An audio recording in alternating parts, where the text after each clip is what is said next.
Hey, thanks, Owen, for joining me on the podcast today. I've been really looking forward to talking to you, and it's been awesome to follow your journey over the last couple of years as your accountant. So thanks again. Thanks for having me on today, and yeah, thanks for being the best accountant I've had so far. Ever for good. There you go.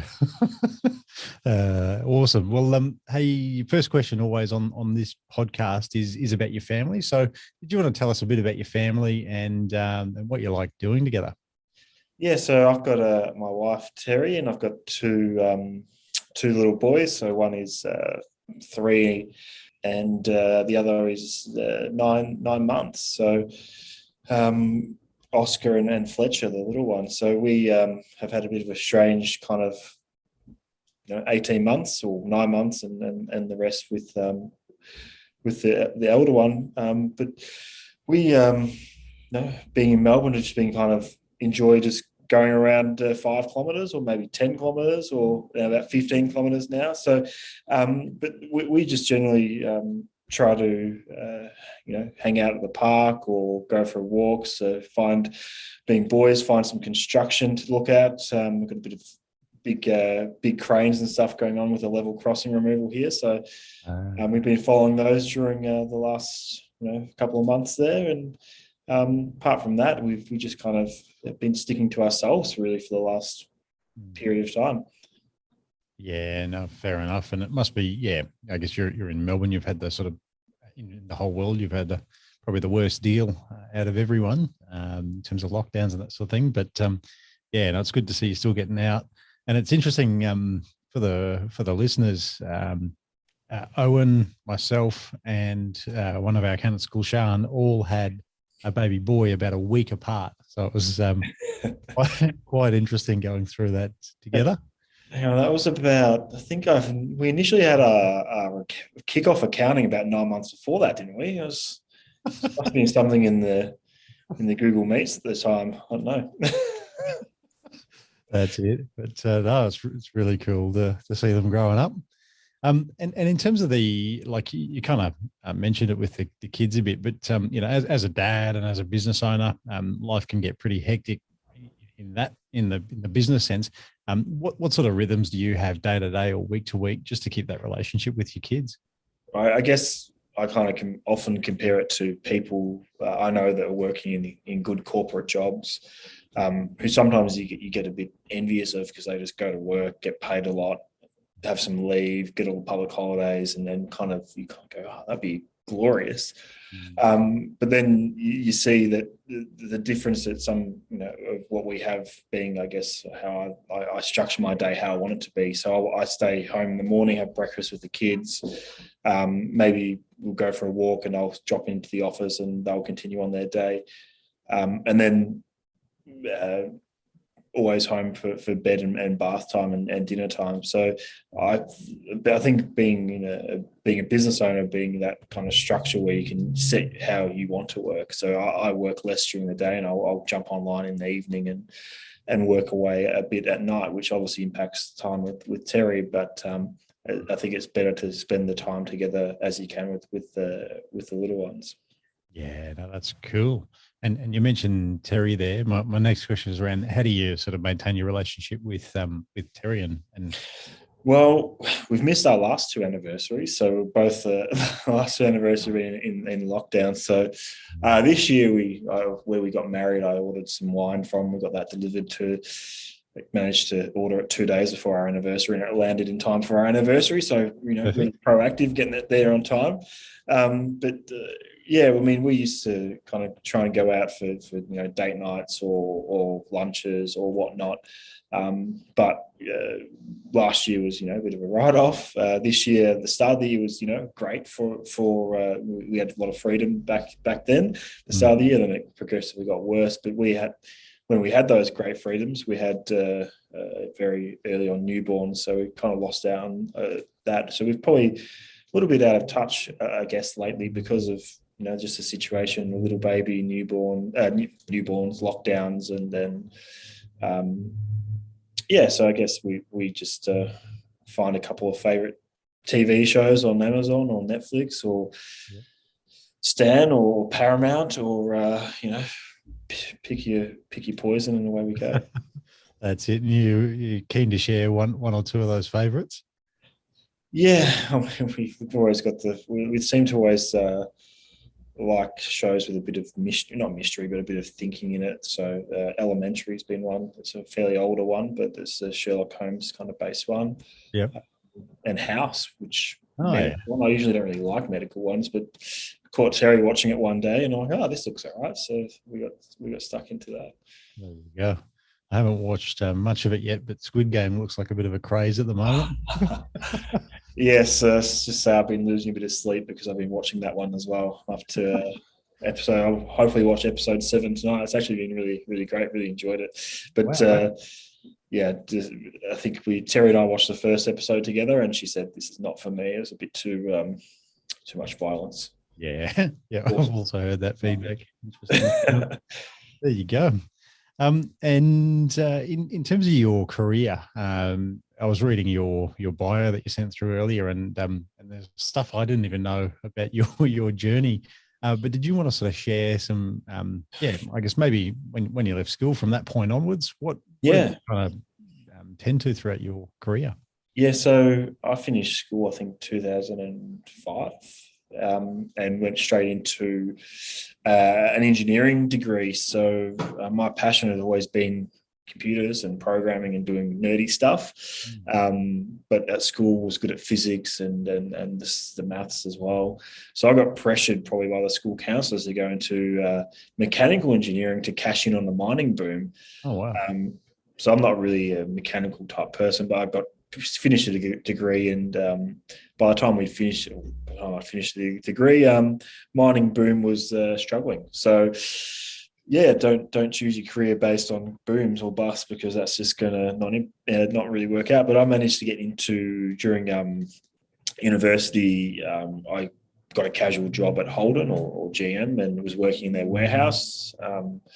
And kind of got into with the HR department there, and there was an internship at Holden, a paid internship in the manufacturing, a year off. So it essentially took a year off university and did a paid internship there, which got me heavily into the manufacturing sector, which is great. And then from there, I transitioned into another automotive supplier called Continental. Probably know them for tires, but they do all components as well. And worked at the factory there, designing production lines, figuring out how to build stuff, and not strictly engineering, more kind of project management stuff.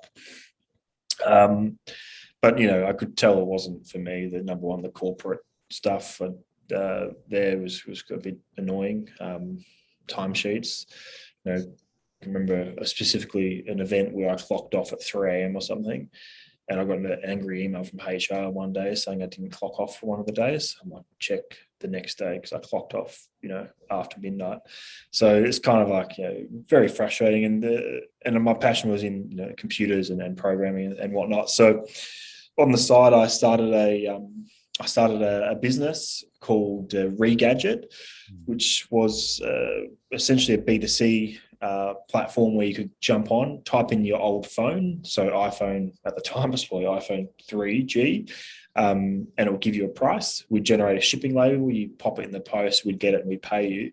And I've determined that model from a successful business in the US. I saw what they were doing over in the US, probably on TechCrunch or something like that. And had a look in Australia, no one was doing it. I'm like, here we go, there's my idea. Yeah.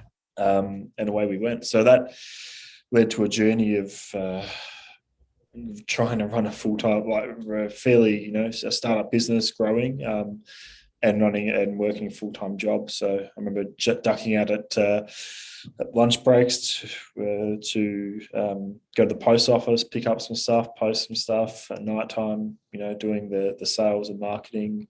And really, we grew that from nothing to doing hundreds of phones per week, paying out hundreds of thousands of dollars for devices, trying to manage cash flow by, it's hard with B2C. If you don't pay them, they get pretty cranky. So it's like balancing everything.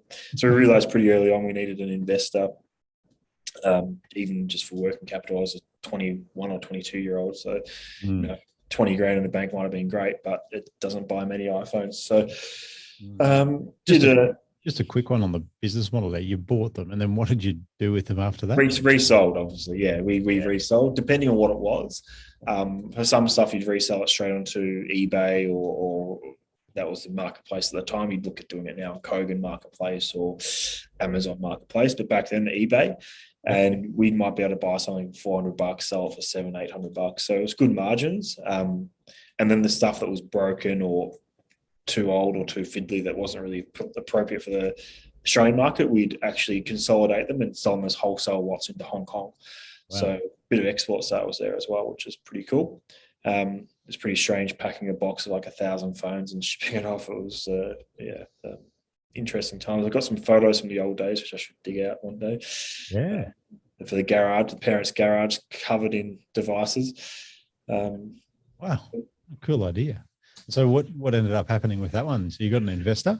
Yeah. I guess we looked for an investor, but we've had a lot of, obviously, I guess maybe being younger and dumber or younger and just ambitious, you kind of go, okay, what am I going to do? And I just started emailing random people, having coffees with people. And then I guess that's just what you do. It's just business now. But back then I felt like a weirdo doing it. But I did a cold outreach after seeing a smart company publication article about a listed company called CVC in Sydney on the hunt for tech kind of startups, blah, blah, blah. So I emailed the guy called Eddie and we had a coffee and he loved it. He flew they were going to put us into a portfolio company up in Brisbane called Cellnet, another listed company. So we flew up, met the CEO. He loved it, and we got a deal done very quick. Where essentially I got paid out, good sum of cash, had an earnout, and a decent salary, which was I think double my full-time engineering salary. So it was actually quite a good offer. So we got done the deal. I had a small bit of equity left, an earnout, good salary. They had, being a listed company, access to a significant amount of cash to fund the growth. And also, I guess the key one for me at the time was they had really good connections in their sales channel. So they sold to Optus, Telstra, Vodafone, all those guys. So the aim was to do a trade-in program where you could sell old phones in store and we'd collect them. And kind of now, if you look at it, I think every single phone network does that now. But back then, we were trying to be the first. That was essentially it was a very quick process. I think I first met them in Feb and we had the deal done in March. Funny fact, my legals was done by some random guy, John Smith, anonymous, from freelancer.com, who couldn't disclose his name because he couldn't compete with his agent, his firm. So it was quite funny. Oh, there you go. Yeah.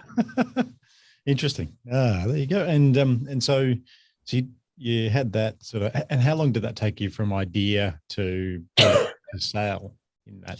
Yeah, so I was trying to look through this a little. I've got various articles and stuff pulled out. Obviously, some of all the source code and stuff. I don't know where that is anymore. But looking back, I think we launched in April 2011. Yeah.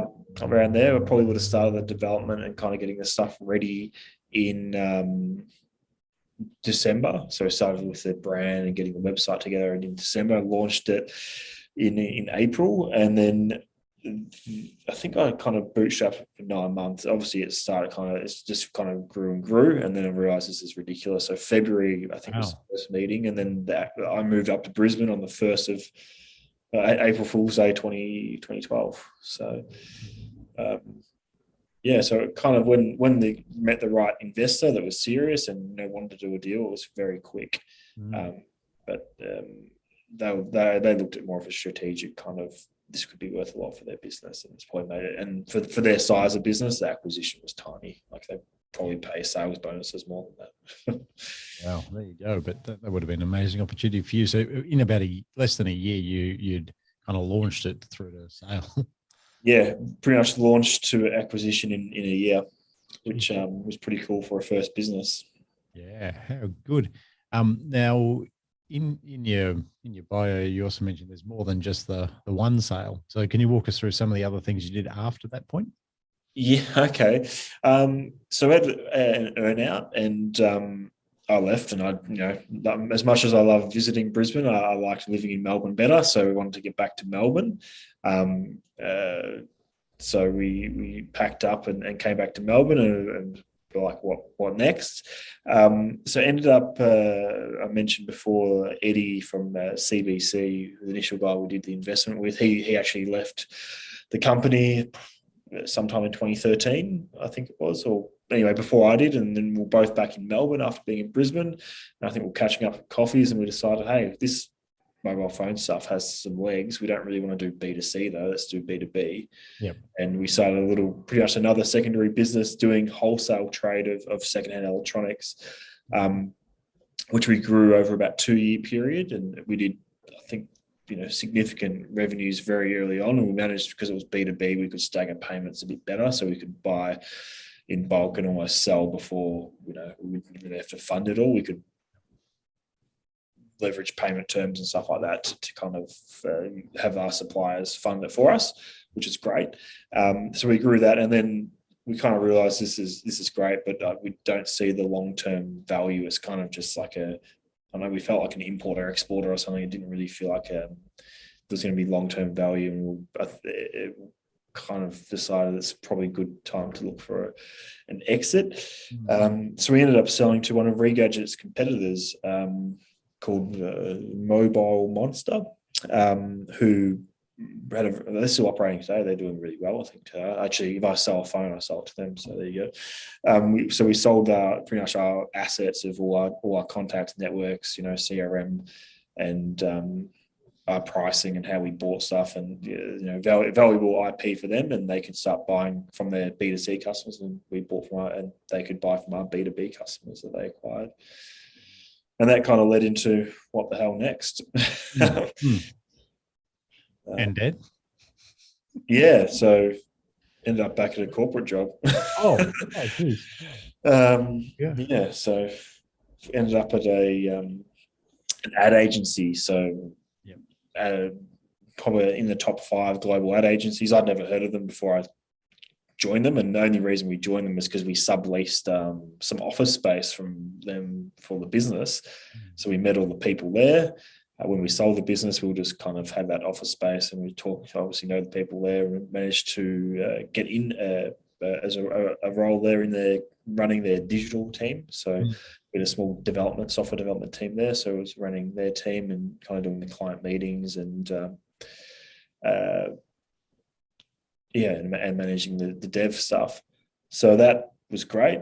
It was a good experience in terms I've obviously managed a lot of developers before that for our own projects, but never selling something to someone else in software. So worked with some big names, Telstra and BMW and some big consumer brands like Danone and Kuhn. I think Kuhn's gone now. So naughty name now, apparently.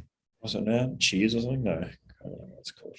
Can't remember. Anyway. But yeah, so a lot of little projects, but they're kind of the big corporate work projects weren't definitely not preferable for me in terms of development, and we enjoyed working with the smaller clients. We actually worked with an accounting firm, I think, so a big one, a group. So probably won't name names, but that's all good. All righty. And so so then how did you come to create Digital Basis?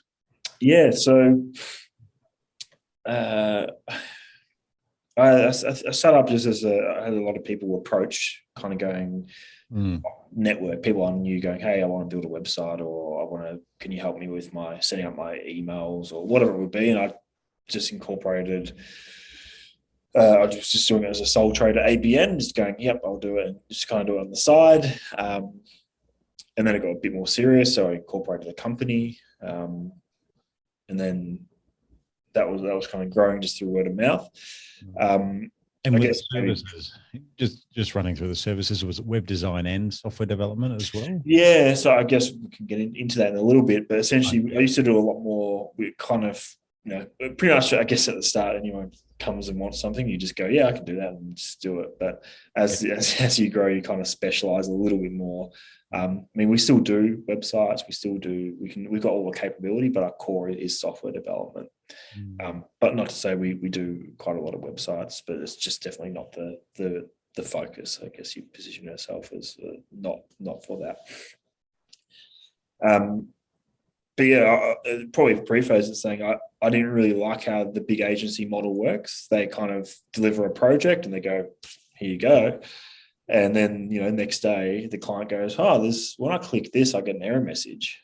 And we go fix it and we send them an invoice. I'm like, are we like that for real? Like, imagine your accountant stuffs something up and then goes, yep, we'll charge you to fix that. Yeah. I don't think you do that, Ben. No hourly rates. That's it. No time sheets.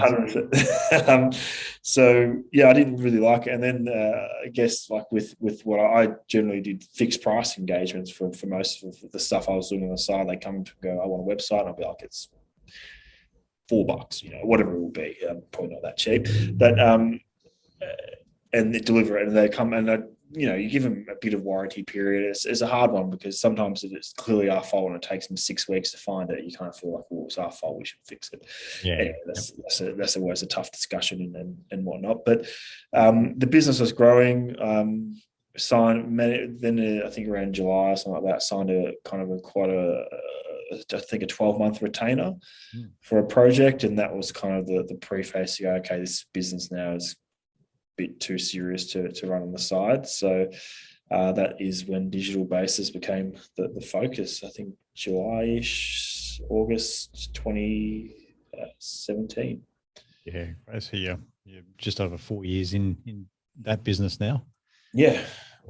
And I guess I never really thought that I'd be doing kind of consulting and project work. It's before that, I'd always been kind of a business doing a product or a service, so not a consulting model. So that's where we ended up, and it's been good. We've had significant growth, and we can probably get into that if it's of interest.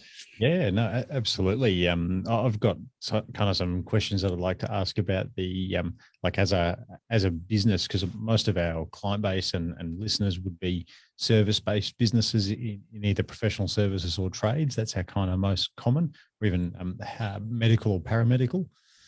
And I've kind of seen a couple of them, and even broader networks do this kind of thing called a technology play.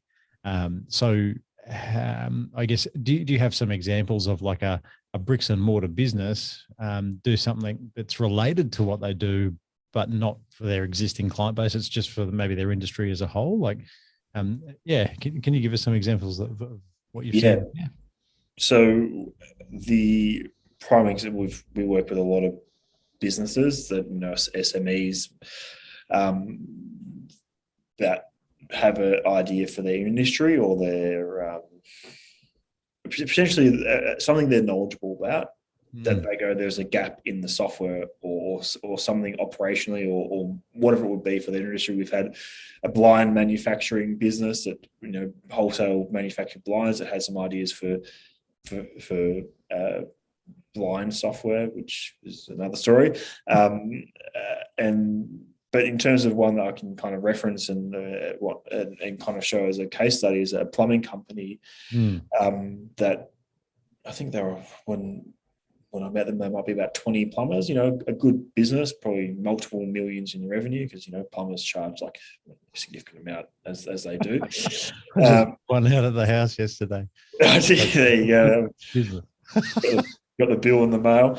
But they wanted software to help their business. They looked around, they tried out all the different offerings and kind of decided this. They're like, I'm trying to think what the saying was to me. It was like, all the software is built by geeks in the office and they don't know what they want. They're like, they don't know how stuff works out in the field. Okay. So anyway, they started building their own. They kind of went through a journey where they got to a pretty good level. So they realized they needed one of those geeks to kind of help them build out their vision a bit more. So yeah, we started working I started working on that project. We got some developers on it, and we kind of have grown that over the past few years. And I still actively work on it. So if someone does check out the LinkedIn profile, it will be mentioned there, Trade Track, which is now used by thousands of trades around Australia, which is great.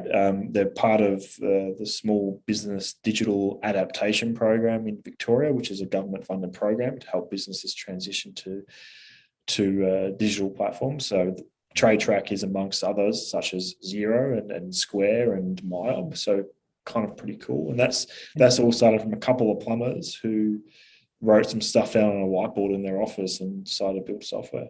Yeah, well, and they intended it just to help their own business initially, or did they see a bigger vision from the start? So their first version they made before I joined was just for their own business, and when it helped them with their business dramatically. It was pretty impressive what they did. But on site, they will ask, "Oh, what's this app you're using?" And they realised the amount of interest, and they showed the kind of the features, and the people were super interested in it. So they realised that there was probably a good opportunity there for commercialisation into the whole industry rather than just serving it for their own purposes. Yeah, there you go. Very cool. And you mentioned the government assistance there. Is that assistance with, like, let's say you're another random plumbing business, the government gives you help or money to implement something like Trade Track? Yeah, correct. So it's been part of the Victorian government COVID stimulus. If you are under a certain size, I think small business is like defined as under 10 million or something, which seems to be, if I was a $9 million business, I don't know, I'd class it as small. But it's a $1,200 grant that you essentially go out there, buy the software, and you get $1,200 back for it. So we did it. Obviously, our business, we did it. We already had Xero, so we couldn't use it for that. If you're not using Xero and you think about transitioning, you could use it for that. We used it for LawPath, which is a legal subscription service. So we have pretty much free document reviews, free legal templates, and stuff like that. And the government funded that, which was cool. Right. Alrighty, and I guess for the listeners as well, like there's other incentives for I guess building software as well, like R&D. Yeah, R&D tax incentive it can be a good one. Obviously, you need to get the right advice and talk to. I'm guessing you might have some referrals for people you work with that do the R&D advisory and help ensuring that you're compliant with the program. But quite a few of our clients use that program to help them with their development. And they kind of ask us, we have to keep specific records. We have to, you've got to make sure how you're kind of tackling the problem complies with the framework, which is important. But the offset can be massive. So we're talking about up to 43.5% back, which is pretty good. And that's incredible when you consider the cost of software development. It's not usually cheap. I wouldn't say it's a low cost service offering, but that when you're getting 40% back, it makes it a little bit more. Definitely. I remember back when I mentioned Regadget back in 2011, my accountant mentioned it to me, saying back then I think it was 45%, right? Because it drops when the tax rate drops. And I'm like, no, there's no way the government's going to give half the money back on the development. That's just ridiculous. And then now I look back and I'm like, I should have probably explored that more. But anyway, or maybe the accountant should have pushed it more. Either way. Yep. Cool. And then on that, sorry, just there's another grant that we've used in the past as well called the EMDG, the Export Market Development Grant. And we'll be hopefully using that for another business this year.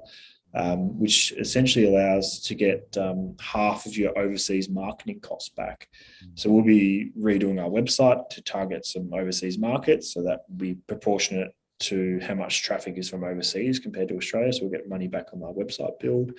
All our Google kind of ads, Facebook ads that target overseas market will get half back on up to, for the first 2 years, that you can get up to 40 grand a year back, which is pretty good too.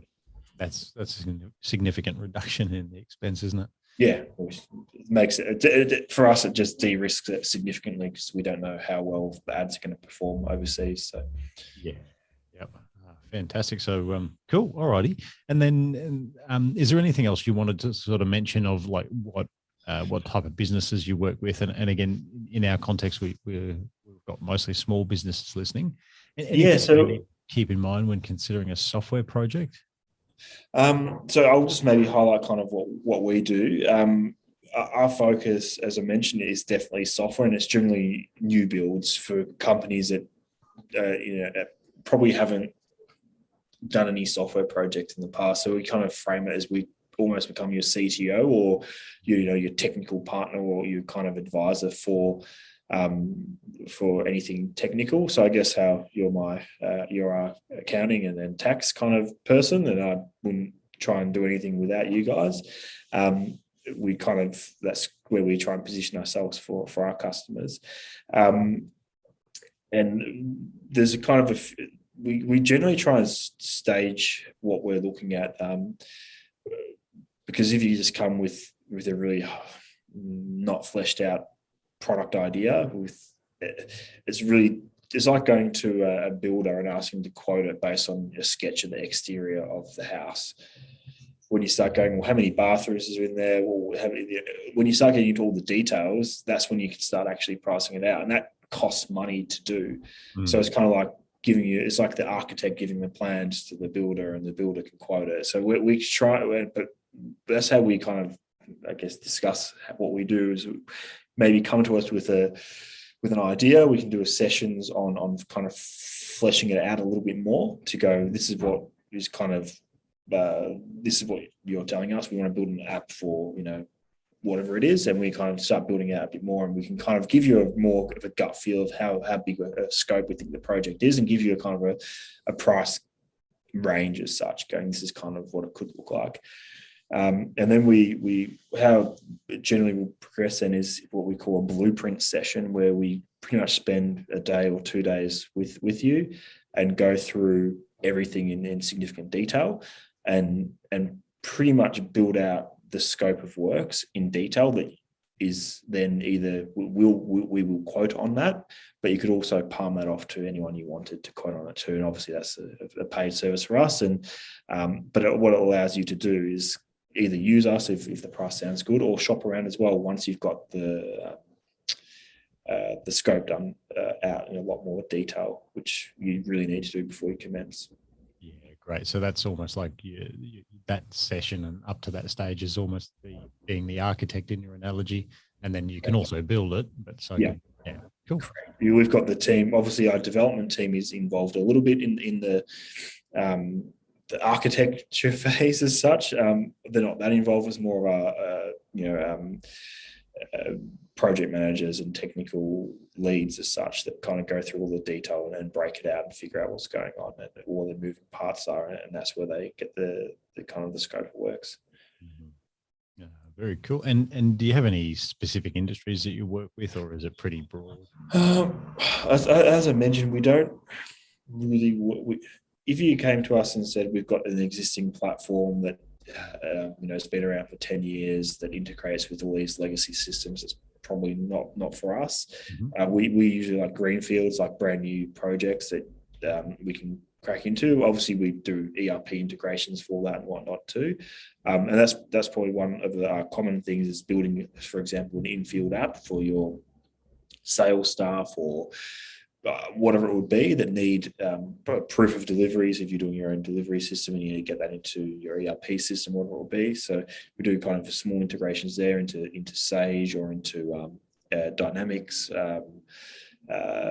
Unleashed and software like that for internal use. But probably our most common one is B2B SaaS, so software as a service, where you've got an idea for your industry, you're going to commercialize it, you're going to sell on a subscription basis. That's probably where our most common market is. And it's usually founders that either in the industry, they've been working a professional corporate type job in the industry, or operate a business in the industry. And probably based just on numbers, the people with businesses are generally have a bit more flexibility, and they can divert some profits from the business or whatever it is to invest, while someone on just a professional would have to potentially redraw on a mortgage or something. So there's probably, in terms of raw numbers, it's definitely business owners, small, medium business owners that want to build a product for their industry. Very cool. And so thanks for running us through I guess what the business does, but could we ask some questions around the actual running the business and seeing it grow over the years? Yeah, so it's so wild ride. Yeah. So walk us through what's happened since 2017, and was it just you at the start, or did you have a couple of team? Yeah, so when I started, it was just me, doing advisory type work, and then that transitioned into, I guess, some of the small builds at the start. I just do it myself in terms of doing some code and whatnot. I'm not allowed to code anymore. My team doesn't allow it. So, or even if I did, they just take I'm sure they'd be very mean to me on the Control Z on the comments that's it, on the comments of the code. But no, so I think around July we got in 2017 got our first full-time developer offshore in Ukraine. We have quite a few developers in Ukraine now. We have quite a few in Australia as well, so we've got a mix. But we started there, and then we hired 2018 hired a full-time developer locally. That was number two. Between them, we did get another offshore. So and then in November 2018, we hired a marketing person locally. So we kind of went from being me in 2017 to the end of 2018 being 3 developers and a marketing person. And we kind of, I guess we kind of stayed like that for a little while. We had probably another offshore, 2 offshore developers by 2019, plus another local. So what's that about? I'm probably at 7 people end of 2019. But then, or maybe a couple more, probably 10. Contractors are a bit funny, because sometimes for a project, you got them full time, then they might be gone because you got no other projects. So it was a bit different. And then 2020, things just boomed. Coronavirus, it was pretty slow in kind of March and April and probably June, but then it just really kicked off. And we grew to, I think, about 20 people by the end of 2020, which was, very significantly different. For me, operating the business, I used to be intimately close with every single project, knowing every single moving part, to potentially barely knowing what a project is, and barely knowing off the top of your head who everyone's name is in the business, because they're growing significantly quick. And I was, working my own projects, and it was just a boom time, hiring the whole time, and that's pretty difficult at the best of times. But IT just was gone really difficult to get anyone for, really. Yeah. Okay. And so how did you handle that growth? Like, how did you sort of, Yeah. So in the past, I'd always essentially been project managing every project. So I guess I was up to almost 10 people project managing it myself, which was fine, because some projects might have 4 people on, so it's pretty easy to manage, and the guys kind of work with themselves. When I say guys, and it's in software, it is very male centric, which is unfortunate, and hopefully that changes over the years now. But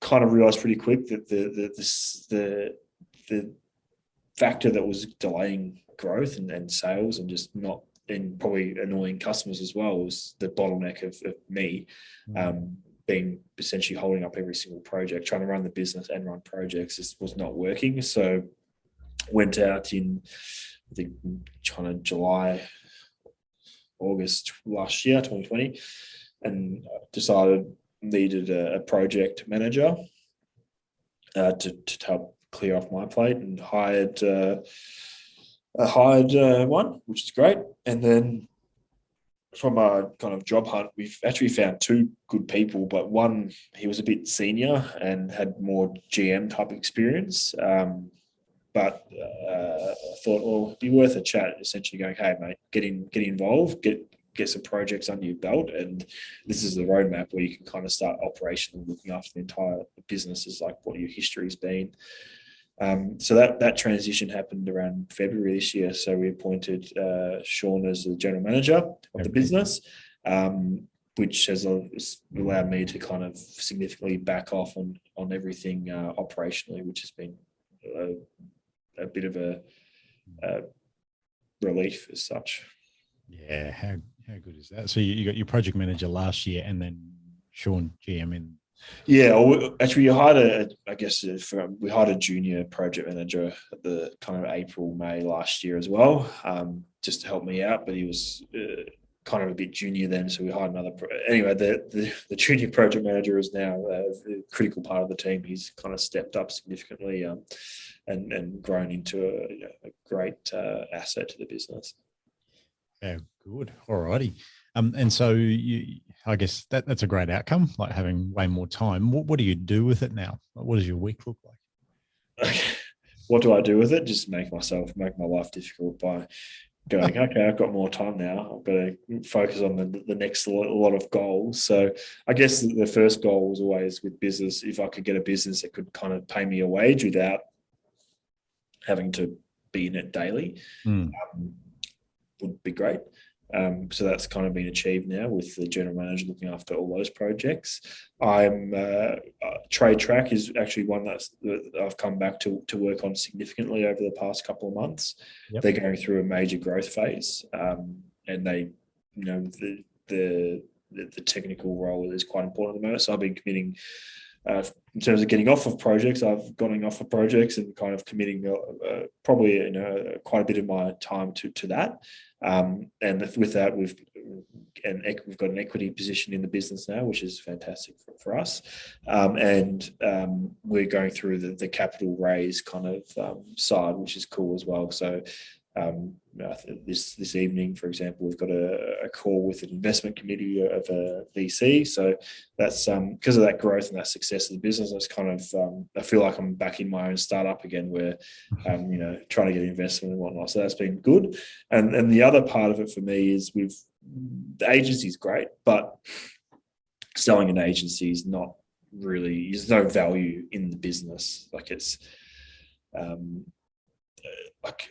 If I was buying an agency, it's kind of people. It's not like some service businesses where you might have long-term engagements or contracts. It can just kind of probably, like, for example, with you guys, you might be probably more value than what we've got because it's more of an ongoing recurring revenue compared to a project that's quoted up and won by myself or whatnot.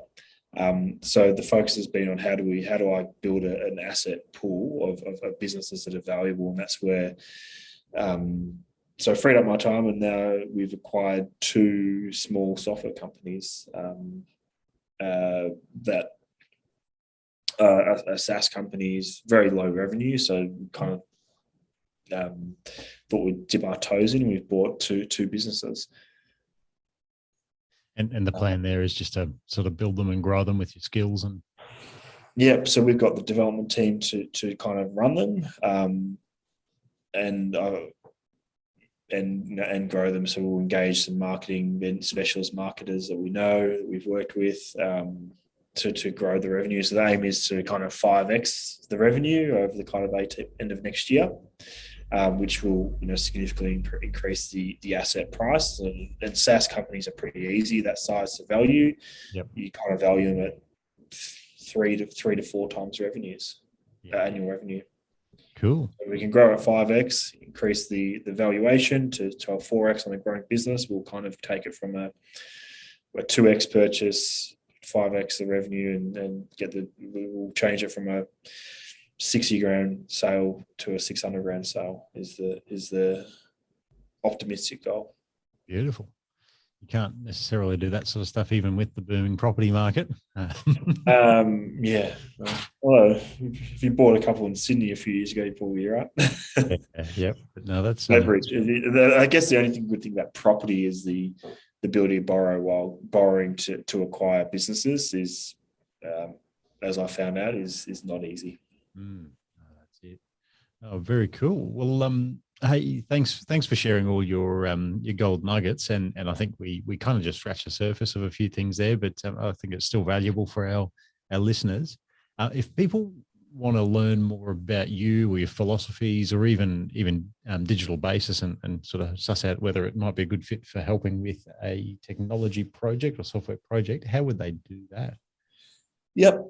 So digitalbasis.com. We've got some, I guess we kind of got a few services listed on there, kind of showing what we can do, and some kind of price guides as such, which could be useful. We've also got a link there to book on my calendar, which is, if you want an opinion on anything, on any software projects you're thinking about, just book a calendar session. I'm happy to have a chat to see any options there. And then my personal kind of site is ojm.co, which has a bit of the other things that it's not digital basis related that might be of interest, such as our acquisition of some software companies, and me putting some gaming videos on YouTube. Which games? Old school, Command and Conquer. Awesome. Yeah. Don't do new games, I do old games. Really cool. I get into a bit of PUBG myself. Oh, do you? Oh, yeah. Well, there you go. I can't wait till the boys are a bit older and get some gaming on them. That's it. And you did hint on a book to me earlier. I know right now it's probably not ready, but when listeners are hearing it, we might be able to get it. Where would we find that once it's released? It will be listed on ogm.co and digitalbasis.com. So essentially, I'm writing a book about how to kind of manage, essentially how to, as a business owner, how to manage an outsourced software development project. And when you hear outsourced, that people often think India or whatever, but that could be, engaging us to build your project for you. Just stuff to look out for, pitfalls, traps, ongoing costs, all the stuff that people ask us when they want a software project done. We're trying to make it into a framework so someone can kind of feel like they can talk to developers without being scared or techno-babbled or whatever you want to call it. Yeah, awesome. All righty. Thank you. And we'll include links to all of what you mentioned in the show notes as well, if you can find that on our podcast site too. So thanks again, Owen. And thanks for having me on your podcast, and thanks for everything you do for our business as well. Your team is amazing. So happy days. Appreciate that, mate. Thank you. I'll hopefully catch you for a beer sometime in the next 6 to 12 months. And all that would be good. I reckon I might get to the US before I get to Brisbane. Awesome. All right. Thanks again, mate. And I'll chat soon. See you.